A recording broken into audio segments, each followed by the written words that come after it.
বাবুরে বল্টু, তুই তো পায়ে জুতা পরে ঘুরিস না, দেখ আজকে তোর পায়ে কতগুলো কাটা ফুটে গেছে।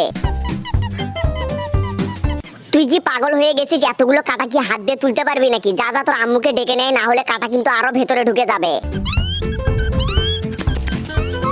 ও মালকিন গো, তোমাকে কত করে বললাম বল্টুর পায়ের জুতা কিনে দিতে, তুমি তো দিলে না। এখন দেখো বল্টুর পায়ে কতগুলো কাটা ঢুকে গেছে। আরে মালকিন, তুমি তো অনেকদিন পর হ্যান্ড গ্লোভস পরলে, কোথাও কি কোনো এক্সপেরিমেন্ট করতে যাবে নাকি আবার গরুর পিছনে হাত ঢুকিয়ে দেবে? হ্যাঁ আইও মা, মালকিন একটু আস্তে আস্তে টানো, নয়তো বা কাটা কিন্তু বের না হয়ে একদম ভিতরে ঢুকে যাবে, বুঝলে? ধুর সালা, জীবনটাই বৃথা হয়ে গেল। ভাবলাম বল্টুর পায়ের ভিতরে ঢুকে একদম ঘা ধরিয়ে দেবো, সেটা করতেই পারলাম না। এই মেয়ে, এই তোমাকে দেখে তো অনেক ভালো ঘরের মনে হচ্ছে, এভাবে বোতল ঘুরিয়ে বেড়াও কেন? টোকাই হয়ে গেছো নাকি আবার? হ্যাঁ আইও মা, এ তো কোনো সাধারণ মেয়ে নয় গো, একটা রাক্ষস মেয়ে। দেখো না আমাদের গায়ের উপরে কিভাবে পাড়া দিয়ে পুরো চিড়ে চ্যাপটা করে ফেলতেছে।